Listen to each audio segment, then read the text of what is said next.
बिस्मिल्लाहिर्रहमानिर्रहीम। अस्सलाम वालेकुम डियर 7th क्लास स्टूडेंट्स। और आज जो हमारा टॉपिक है वो है using a dictionary. First lesson हमने स्टार्ट किया हुआ है और फ़र्स्ट लेसन की तमाम एक्सरसाइज जो है वो हमारी कंप्लीट हो चुकी है। सिर्फ हमारा ये वाला क्वेश्चन जो यूजिंग अ डिक्शनरी वाला था, ये वाला रह गया था हमारा। जो मेरे पास डिक्शनरीज मौजूद हैं वो हैं इंग्लिश टू उर्दू और उर्दू टू इंग्लिश। उसमें ये सारा जो है सिस्टम वो नहीं है। अब ये जो डिक्शनरी इन्होंने यूज़ की हुई है ये है इंग्लिश टू इंग्लिश। और इंग्लिश टू इंग्लिश के लिए मैं मोबाइल पे ही जो ऐप्स होती हैं डिक्शनरी वाली वो वाली यूज़ करती हूँ। और उसके अलावा मैं अब तो ज़ाहिर-सी बात है, अब डिजिटल दौर है तो सभी लोग मुझे लगता है कि तकरीबन उर्दू टू इंग्लिश और इंग्लिश टू उर्दू के लिए भी मोबाइल पे ही डिक्शनरीज़ यूज़ करते हैं। तो इसको करने के बाद मैं आप लोग को मोबाइल पे डिक्शनरी जो है वो यूज़ करना भी सिखाती हूँ इसी वीडियो में। हम लोग थोड़ा-सा ये चेक कर लेते हैं पेपर डिक्शनरी यूज़ करने का तरीका, क्योंकि ज़ाहिर-सी बात है अगर इन्होंने ये दी है तो कुछ लोग तो होंगे ही जो पेपर डिक्शनरी अभी भी यूज़ करते होंगे। और उसके अलावा वैसे मुझे लगता है कि अब काफ़ी लोग डिजिटली ही मतलब मोबाइल पे ही ऐप्स वगैरह वाली जो डिक्शनरीज़ हैं वो ही यूज़ करते हैं। लेकिन फिर भी हम लोग इसको चेक कर लेते हैं। देखिए, using a dictionary gives a list of words of a language in alphabetical order and explains the meaning and pronunciation. तो उन्होंने क्या कहा है जी, एक डिक्शनरी जो है वो किसी भी लैंग्वेज के तमाम अल्फाज जो हैं, मतलब चाहे वो उर्दू हो, अरबी हो, फ़ारसी हो, हिंदी हो, मतलब कोई भी जो भी ज़बान है उस ज़बान के तमाम अल्फाज को अल्फ़ाबेटिकल ऑर्डर में, यानी कि जो भी उस लैंग्वेज के अल्फ़ाबेटिक ऑर्डर होंगे उसी ऑर्डर में, जैसे इंग्लिश के ABC हैं और उर्दू में अलिफ बे है और अरबी में अलिफ बा ता सा हैं, और इसी तरीके से जो भी मतलब अल्फाज हैं, जो भी लैंग्वेज है उसके जो हरूफ हैं उन हरूफ के ऑर्डर में एक्सप्लेन करती है क्या, वर्ड्स के मीनिंग्स को। ठीक है, डिक्शनरी वो है जो अल्फाज के मायनी को अल्फ़ाबेटिकल ऑर्डर में एक्सप्लेन करती है और फिर उनकी प्रोनाउंसिएशन भी बताती है। ये है एक डिक्शनरी की तारीफ़। ठीक है, उसके बाद आगे उन्होंने दिया हुआ है ये एक एग्जाम्पल पेज दिया हुआ है उन्होंने, और एग्जाम्पल पेज में उन्होंने क्या सर्च किया है, नेशनल सिक्योरिटी। ठीक है, नेशनल सिक्योरिटी उन्होंने वर्ड सर्च किया है, ये सबसे ऊपर दिया हुआ है। और इस तरफ उन्होंने इस वर्ड की तरफ इशारा करते हुए कहा है, guide words are at the top of each page, कि हर पेज के सबसे ऊपर वाले हिस्से में गाइड वर्ड्स होते हैं। अब जो हमारे पास डिक्शनरीज आती थी, मतलब जो हमारे टाइम पे जो डिक्शनरीज यूज़ होती थी वो इतनी सी एक pocket dictionary, I don't think आपको नज़र आ रहा है, पॉकेट डिक्शनरीज होती थी। मतलब वो ये जितना आप लोगों की बुक पे इस टाइम ये वाला पूरा हिस्सा बना हुआ है ना, ये वाला पूरा पेज, ये वाइट सा जो पेज नज़र आ रहा है, इतने साइज़ की पॉकेट डिक्शनरीज होती थी जो हमारे लिए कहा जाता था कि एवरी स्टूडेंट मस्ट हैव। तो हम लेते थे वो डिक्शनरीज़ उर्दू टू इंग्लिश और इंग्लिश टू उर्दू में। तो वो वाली डिक्शनरीज़ जो हैं उनके ऊपर यहाँ पर जो सबसे ऊपर का पेज होता था ना, वहाँ सबसे मतलब जो फर्स्ट लफ्ज़ है, मतलब डिक्शनरी में जो पहला लफ्ज़ है उस पेज पे जो सबसे पहला लफ्ज़ है वो इस साइड पे लिखा होता था, और उसके बाद इस साइड पे वो दूसरा लफ्ज़ लिखा होता था जिस पे डिक्शनरी का वो वाला पेज एंड होने वाला है। जैसे यहाँ पर नेशनल सिक्योरिटी है, मतलब वर्ड, और नीचे है नेटिव। तो नेशनल सिक्योरिटी और नेटिव दोनों ही वर्ड ऊपर लिखे होते थे कि ये यहाँ से लेकर यहाँ तक है। और हमें जो डिक्शनरी को चेक करने का तरीका बताया जाता था वो ये होता था कि हमने अल्फ़ाबेटिकल ऑर्डर में ही चेक करना है। अगर हमने ये देखिए, अगर हमने चेक करना है डेफिनेशन, मतलब कोई भी हम लफ्ज़ ले लेते हैं, अगर हमने डेफिनेशन चेक करना है, एक वर्ड है डेफिनेशन, तो हम सबसे पहले वहाँ पर जाएंगे। ये जैसे एन वर्ड दिया हुआ है ना, N sorry letter, N letter दिया हुआ है, हम लोग जाएंगे डी लेटर वाले पेज पे। सबसे पहले हम लोग जाएंगे डी लेटर वाले पेज पे। अब डी से आगे जो अल्फ़ाबेटिकल ऑर्डर हमारे पास चल रहा है उसमें जब वो दिखाएंगे तो वो ए होगा। नेक्स्ट जो है वो डी के बाद ए लेटर होगा, पहले ए लेटर वाले जितने भी अल्फाज हैं वो सारे क्लियर करेंगे, उसके बाद बी वाले क्लियर करेंगे, उसके बाद सी वाले क्लियर करेंगे। इसी तरतीब से हमने नेक्स्ट उसमें देखना है ई वाला लेटर कहाँ पर है। तो जब हम डी ई पर पहुंच गए उसके बाद भी फिर आगे वो ए वाले, जब थर्ड लेटर है उसमें भी वो पहले ए वाले क्लियर करेंगे, फिर बी वाले क्लियर करेंगे, फिर सी वाले क्लियर करके हमने जो चेक करना है वो एफ़ होगा। तो हम एफ़ वाले लेटर वाले जगह पे जाएंगे। इस तरीके से इस डिक्शनरी को चेक किया जाता था। तो अब तो बहुत ईजी हो गया है, लफ्ज़ लिखें, उसको सर्च का बटन दबाएं और सारे लेटर और उसके रिलेटेड जितनी भी इंफॉर्मेशन होगी वो सारी आपके सामने क्लियर हो जाती है। आगे है जनाब, an entry word is the word listed in dictionary. तो एंट्री वर्ड जो है, जो हमने वर्ड वहाँ पर सर्च करना है वो उसमें लिस्ट किए जाते हैं। ये देखिए, ये जो ब्लू कलर में दिखाए जा रहे हैं ना, ये एंट्री वर्ड्स हैं, ठीक है। नेशनल सिक्योरिटी, जैसे ये नेशनल सिक्योरिटी और ये नेशनल सर्विस, नेशनहुड, ये वाले जो वर्ड है ना, ये जो ब्लू में लिखे हुए हैं और ये जो रेड में है, ये होंगे हमारे वो वर्ड्स जो हम जिनके हमने मीनिंग जो हैं वो चेक करने हैं। आगे है an accent mark shows which syllable to stress. अब ये जो है उन्होंने ये वाला ये जो तिरछी सी लाइन है ना, ये वाली, अब ये उन्होंने कहा है जी ये वो मार्क है जो हमें दिखाता है कि हमने किस सिलेबल को स्ट्रेस देनी है, किस पे जोर देना है। अब ये हमें दिखा रहा है, एक्सेंट मार्क जो है वो हमें दिखा रहा है कि हमने किस सिलेबल पे जोर देना है। अब ये यहाँ पर आगे जो है, ये देखिए इस नीचे वाले में देखते हैं हम लोग। The dictionary tells us how to pronounce each entry word. अब यहाँ पर ये जो है ये प्रोनाउंसिएशन सिखाई जा रही है। ये नेक्स्ट ये वाली जो चीज़ है इसमें हमें प्रोनाउंसिएशन सिखाई जा रही है।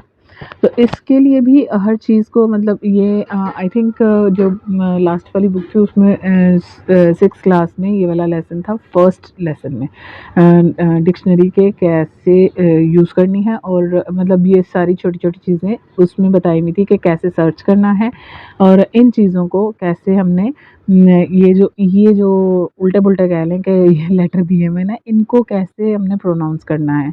तो ये अभी जो हमने 6th क्लास का मैंने अभी तक जो करवाया है वो प्रीव्यू एक्सरसाइज तक करवा दिया है। उसके आगे अभी कुछ आ जाए इस तरह से डिक्शनरी को अंडरस्टैंड करने के लिए लेसन, तो वो आ जाएगा, लेकिन अभी तक वो ऐसा कोई लेसन उसमें आया नहीं है। तो आई डोंट थिंक कि मैंने वो करवाया है अभी, लेकिन अगर आगे आ जाता है तो वो भी मस्ट करवाएंगे हम।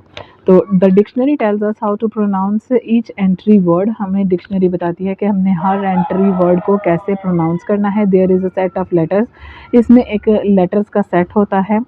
There is a set of letters and symbols after the entry word, और इसके सिंबल होते हैं कि इसकी जो है ना वो सिंबल मीन्स के अलामात होती हैं, ठीक है, उसकी अलामात होती हैं कि कैसे इसको हमने अदा करना है। These letters and symbols are phonetic respellings. तो ये जो है फोनेटिक यानी कि आवाज़ कैसे निकालनी है, इसको कहते हैं फोनेटिक। तो ये कैसे आवाज़ निकालनी है, ये वाली जो है ये हमें वो सिखाते हैं।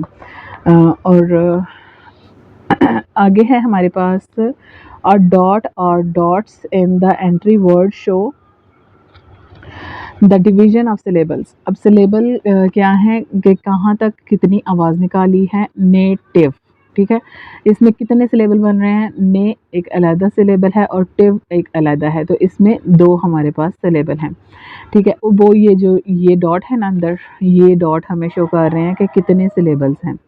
अब नेशन वाइड है तो ने एक अलहदा सिलेबल है, शन एक अलहदा सिलेबल है और वाइड एक अलहदा सिलेबल है, यानी कि ये 3 सिलेबल हैं, 3 सिलेबल वर्ड है ये।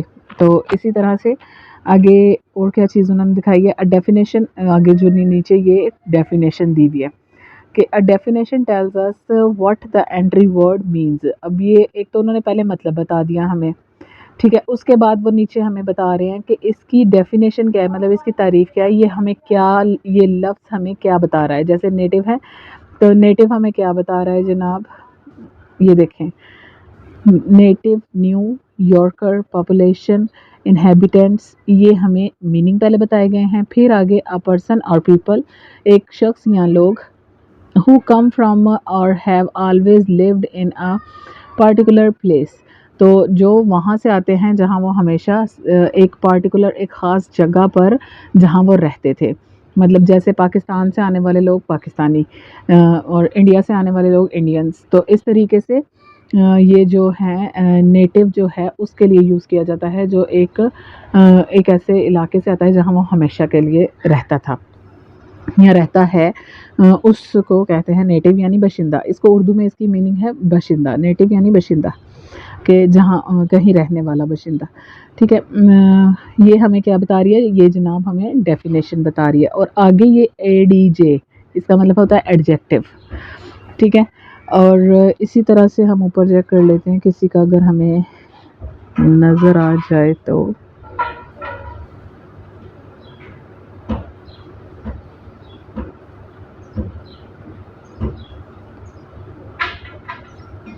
अब देखिए यहाँ पर आई डोंट थिंक कि कहीं पर भी कोई, ये देखिए यहाँ आ गया ये एडवर्ब।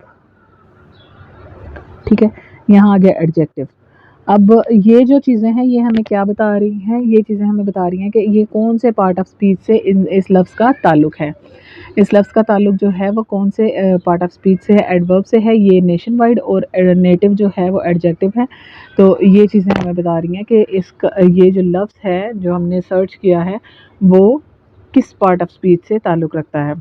तो पार्ट ऑफ स्पीच के बहुत सारी चीज़ें जो हैं वो मैं अपनी वीडियोज़ में क्लियर करवा चुकी हूँ। आप लोग बहुत सी जो पार्ट ऑफ स्पीच हैं वो चेक कर सकते हैं, आगे भी आते ही रहेंगे। The dictionary also shows parts of speech, तो ये वही हो गया। आगे है a dictionary also tells us the part of speech of a word, जैसे कि नाउन, प्रोनाउन, वर्ब, एडजेक्टिव और एडवर्ब। तो इसी तरह से बाकी आगे मज़ीद भी जैसे प्रपोजिशन और इस तरीके से ये चीज़ें हमें बताई जाती हैं डिक्शनरी में कि ये लफ्ज़ जो हमने सर्च किया है वो किस पार्ट ऑफ स्पीच से ताल्लुक़ रखता है। आगे है the dictionary also tells us if the word is countable और अनकाउंटेबल। आगे है उन्होंने कहा है जी ये जो डिक्शनरी होती है ये हमें ये भी बताती है कि ये काउंटेबल वर्ड है या अनकाउंटेबल है। देखिए ये सी लिखा हुआ है ना, तो इसका मतलब है काउंटेबल है, और यू लिखा हुआ है तो इसका मतलब है अनकाउंटेबल है। तो ये चीज़ें हैं। और इसके बाद जो हमारा ये वाला क्वेश्चन है, अगर तो आप लोगों के पास एक डिक्शनरी मौजूद है तो आप लोग उस पर से देख के इसको हल करने की कोशिश कीजिए। अगर आपके पास मौजूद नहीं है तो मैं आप लोगों को बताती हूँ कि आपने मोबाइल पे कौन सी ऐप डिक्शनरी के लिए यूज़ करनी है और उसमें से कैसे चीज़ों को सर्च करना है। हम यही वाले सारे अल्फाज डिक्शनरी में सर्च करके उसके क्या करेंगे, हम सिलेबल चेक करेंगे, पार्ट ऑफ स्पीच चेक करेंगे और काउंटेबल है या अनकाउंटेबल है ये चीज़ें चेक करेंगे। और हम उसी से ये आइडिया लगाएंगे कि ये डिक्शनरीज़ कैसे काम करती हैं। जी, तो ये अब आप लोग मेरे मोबाइल स्क्रीन पर देख सकते हैं, ये सबसे नीचे वाली लाइन में 4 किस्म की डिक्शनरीज़ हैं। जो ये सेंटर में उर्दू टू इंग्लिश डिक्शनरी है, ये मैं अपने पर्सनल यूज़ के लिए इस्तेमाल करती हूँ। तो इस डिक्शनरी पर चलते हैं, मैं थोड़ी सी आप लोग को दिखा देती हूँ कि इस डिक्शनरी का क्या काम है। इस डिक्शनरी में जनाब ये होता है कि ये सबसे ऊपर जो इंग्लिश टू उर्दू वाला बार है, इसमें हम लोग जब सर्च करते हैं देखते हैं तो English to Urdu, Urdu to English और रोमन वर्डिंग हम लोग सर्च कर सकते हैं। जब हम सर्च करते हैं किसी भी लफ्ज़ को तो वो हमें उर्दू मीनिंग बताते हैं इसके, और इसके साथ कुछ थोड़ा सा हवाला वगैरह देते हैं और थोड़ी सी एक्सप्लेनेशन देते हैं। और जनाब इसमें हमें कोई भी प्रोनंसिएशन या फिर काउंटेबल अनकाउंटेबल चीज़ें या फिर पार्ट ऑफ स्पीच वगैरह कुछ भी नहीं बताया जाता है। इंग्लिश टू उर्दू हमें मीनिंग बताया जाता है, इसकी डेफिनेशन बताई जाती है, और इसके अलावा जो चीज़ें हमें बुक से रिक्वायर्ड हैं, जो बुक की डिमांड है वो हमें नहीं बताई जाती हैं। और इसके बाद जो मैंने अभी आप लोगों के लिए डाउनलोड की हैं वो 3 डिक्शनरीज़ मैं आप लोगों को दिखाती हूँ कि उसमें क्या हिसाब था, ताकि आप अपने हिसाब से अगर आपने कोई भी डिक्शनरी डाउनलोड नहीं की हुई है अपने मोबाइल में तो आप वो चेक कर लें। तो ये मैंने सबसे पहले जो खोली है उसमें से ये ऑक्सफोर्ड डिक्शनरी है, और इस ऑक्सफोर्ड डिक्शनरी में जब हम वर्ड सर्च करते हैं तो वो हमें इसकी जो है प्रोनाउंसिएशन बताते हैं। जैसे हमारा सबसे पहला वर्ड था अप्रिशिएट। तो जब हम अप्रिशिएट को सर्च करेंगे तो वो हमें उसकी प्रोनाउंसिएशन बताएंगे और उसके बाद वो हमें उसकी जनाब और इसके अलावा वो पार्ट ऑफ स्पीच भी बता देते हैं कि किस पार्ट ऑफ स्पीच से ताल्लुक़ है। लेकिन हमें काउंटेबल और अनकाउंटेबल जो कि रिक्वायर्ड है बुक पे, वो नहीं बता रहे हैं। और ये देखिए यहाँ पर अप्रिशिएट हमने सर्च किया, उन्होंने हमें प्रोनाउंसिएशन बता दी और पार्ट ऑफ स्पीच बता दिया। इसके अलावा इन्होंने ना तो हमें ये बताया है कि इसमें कितने सिलेबल्स हैं और ना ही हमें ये बताया कि ये काउंटेबल हैं या अनकाउंटेबल हैं। इसके अलावा थोड़ा सा हवाला वो लोग दे देते हैं इसकी ओरिजिन वगैरह का। ये है ऑक्सफोर्ड डिक्शनरी। इसके बाद डब्ल्यूबी डिक्शनरी जो है मेरे पास, इसको हम देखते हैं तो इसमें हमें वो सिलेबल्स बता रहे हैं, ठीक है।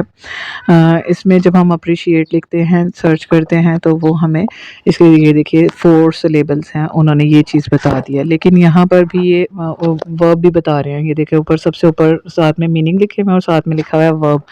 और पार्ट ऑफ स्पीच भी हमारा क्लियर हो गया, सिलेबल्स भी क्लियर हो गए। लेकिन यहाँ पर भी हमें काउंटेबल और अनकाउंटेबल नहीं पता चला है।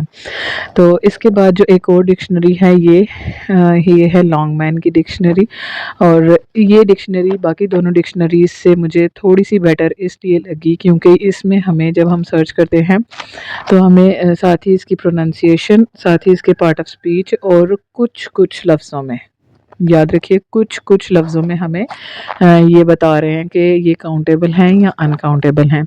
सारे लफ्ज़ों में नहीं बता रहे हैं। जैसे ये अप्रिशिएट मैंने भी सर्च किया है, थोड़ी सी इसमें ये वाली डिक्शनरी जो है वो भी मुझे लगा कि समझने में थोड़ी सी डिफ़िकल्ट है वो बाकी डिक्शनरीज़ के मुकाबले में। लेकिन ये है कि इसमें जो है वो थोड़ी डिटेल ज़्यादा बता देते हैं। तो ये जैसे मैंने अभी अप्रिशिएट सर्च किया है तो अप्रिशिएट का ये लोग हमें प्रोनाउंसिएशन भी दे देंगे और पार्ट ऑफ स्पीच भी बता देंगे। ये देखिए, और ये हमें काउंटेबल और अनकाउंटेबल नहीं बता रहे हैं। ये यहाँ पर ये लिखा हुआ है कि ट्रांज़िटिव है, ठीक है, ट्रांज़िटिव है। और यहाँ ये हमें काउंटेबल और अनकाउंटेबल। लेकिन यहाँ ये जी चीज़ मुझे जो अच्छी लगी, ये जो नीचे फ़िक्रे लिखे हुए हैं उसमें वो हमें बता रहे हैं कि क्या चीज़ सही है, किस तरीके से हमने कोई सेंटेंस को बोलना है और किस तरीके से नहीं बोलना है। मतलब थोड़ी सी लैंग्वेज भी साथ वो सिखा रहे हैं। अब ये एस्ट्रे एक वर्ड था हमारी बुक पे जो हमें रिक्वायर्ड था, उसको मैंने सर्च किया। यहाँ पर सिलेबल बताए जा रहे हैं और ये पार्ट ऑफ स्पीच और वो प्रोनाउंसिएशन। लेकिन हमें यहाँ इस वर्ड का भी उन्होंने काउंटेबल और अनकाउंटेबल वाला हवाला नहीं दिया है। लेकिन ये जब हम ह्यूमैनिटी लिखेंगे तो ह्यूमैनिटी में वो हमें ये देखिए अनकाउंटेबल बता रहे हैं साथ में। तो इस तरह से मैं कह रही थी कि आप लोग अगर बेहतर है कि ये वाली जो डिक्शनरी है ये चेक करें और मुझे ये ज़्यादा अच्छी लगी जी। तो अब वापस से हम लोग आ चुके हैं अपनी बुक पर, और बुक पर जो हैं ये जो वर्ड्स हैं आप लोग इनको चेक कर लीजिए। अप्रिशिएट वर्ड है हमारे पास सबसे पहले, इसके 4 सिलेबल्स हैं और ये वर्ब है पार्ट ऑफ स्पीच में। और अनकाउंटेबल और काउंटेबल में जैसा कि मैंने आप लोगों को डिक्शनरीज़ में दिखा दिया है कि वो सारे लफ्ज़ों के लिए शो नहीं कर रहे हैं। लेकिन अपनी ही सेंस से अगर हम देखें कि अप्रिशिएट को अनकाउंटेबल ही गिना जाएगा, क्योंकि ज़ाहिर सी बात है हम कैसे आइडिया लगा सकते हैं कि किसी ने किसी को कितना अप्रिशिएट किया या कितना नहीं किया, तो इस चीज़ को हम कैसे काउंट कर सकते हैं। तो ये अनकाउंटेबल ही गिना जाएगा। इसी तरह से ह्यूमैनिटी है, सैक्रेड है, पीटी है, फॉरबिडन है, एस्ट्रे है। इन सारी चीज़ों को जब हम इनके मीनिंग देखें तो इनको कैसे हम लोग ये आइडिया लगा सकते हैं कि ये काउंटेबल हैं या नहीं, या फिर ये अनकाउंटेबल हैं। कुछ कुछ लफ्ज़ों के उन्होंने मतलब दिए हुए थे, ये लिखा हुआ था कि ये अनकाउंटेबल हैं। कुछ कुछ लफ्ज़ों में उन्होंने ना ही अनकाउंटेबल लिखा हुआ है, ना ही काउंटेबल लिखा हुआ है, और कुछ भी नहीं लिखा हुआ है मतलब। तो इसलिए मतलब इन चीज़ों का आप लोग मीनिंग के हिसाब से देखें तो इनका बिल्कुल भी आइडिया नहीं लगाया जा सकता है कि ये काउंटेबल हैं या अनकाउंटेबल हैं। जैसे फॉरबिडन है, फॉरबिडन का हम देखें तो कितना मना है, मना करदा, यानी कि फॉरबिडन का मतलब है। तो फॉरबिडन में अगर मना करदा मतलब है तो इसको हम कैसे आइडिया लगाएंगे कि किस हद तक मना किया हुआ है, किस हद तक नहीं मना किया हुआ है। तो जाहिर सी बात है ये अनकाउंटेबल ही नाउन आएगा। और इसी तरह से ये जो सबसे लास्ट वाला है ना, इनइक्विटी। अब इसमें एक इंटरेस्टिंग चीज़ थी, ये थी कि वहाँ पर लॉन्गमैन की जो डिक्शनरी थी, उस डिक्शनरी में वहाँ पर लिखा हुआ था अनकाउंटेबल और काउंटेबल, दोनों चीज़ें लिखी हुई थी। तो आई डोंट नो व्हाई उन्होंने क्यों, यानी कि ये दोनों ही चीज़ें लिखी हुई थी। और बस लिखी भी थी, तो मैंने ये आप लोगों के लिए लिख दी हैं कि एक ही चीज़, जैसे एक ही चीज़ दोनों तरफ कैसे हो सकती है, मतलब किसी सिचुएशन में शायद ये काउंटेबल हो और किसी सिचुएशन में अनकाउंटेबल हो। ऐसे तो फिर सारी ही चीज़ें अगर हम देखें कि अप्रिशिएट के साथ अगर उन्होंने किसी वर्ड को ऐसे लगा दिया कि ही वाज़ अप्रिशिएटेड मच, ठीक है, तो फिर वो बहुत ज़्यादा अप्रिशिएट किया गया, तो फिर वो क्या काउंटेबल हो जाएगा? तो आई डोंट नो व्हाई यहाँ पर इनइक्विटी के साथ यू और सी दोनों ही लगे हुए थे, यानी कि अगर काउंटेबल और अनकाउंटेबल। और उसके अलावा सिलेबल्स जो हैं वो मैंने सारे आप लोग के सामने यहाँ पर लिख लिए हैं, किस किस लफ्ज़ के कितने कितने सिलेबल्स बनते हैं और ये किस पार्ट ऑफ स्पीच से ताल्लुक़ रखते हैं। और आप लोग प्लीज़ मुझे, अगर आप लोगों ने ये वीडियो देखी है तो आप लोग प्लीज़ मुझे बताइएगा कि आप लोग के पास पेपर डिक्शनरी है या फिर आप लोग भी जो है डिजिटल डिक्शनरी या फिर मोबाइल पे जैसे डिक्शनरीज़ हैं वो यूज़ करते हैं, और कौन सी डिक्शनरी यूज़ करते हैं। और अगर किसी के पास लॉन्गमैन डिक्शनरी से बेहतर कोई डिक्शनरी का आइडिया है तो वो भी कमेंट्स में ज़रूर बताइएगा, ताकि दूसरों को जो है वो गाइडेंस मिल सके। और इसके अलावा अगर आप लोग को मेरी वीडियो अच्छी लगी हो तो प्लीज़ मेरे चैनल को सब्सक्राइब कीजिएगा और दूसरे लोगों को भी इनवाइट कीजिएगा। मैं आप लोग की हेल्प करती रहूँगी, आप लोग भी प्लीज़ मेरी थोड़ी हेल्प कीजिए। और अपना बहुत सा ख्याल रखिएगा और बहुत दिल लगा कर पढ़िएगा। अल्लाह हाफ़िज़।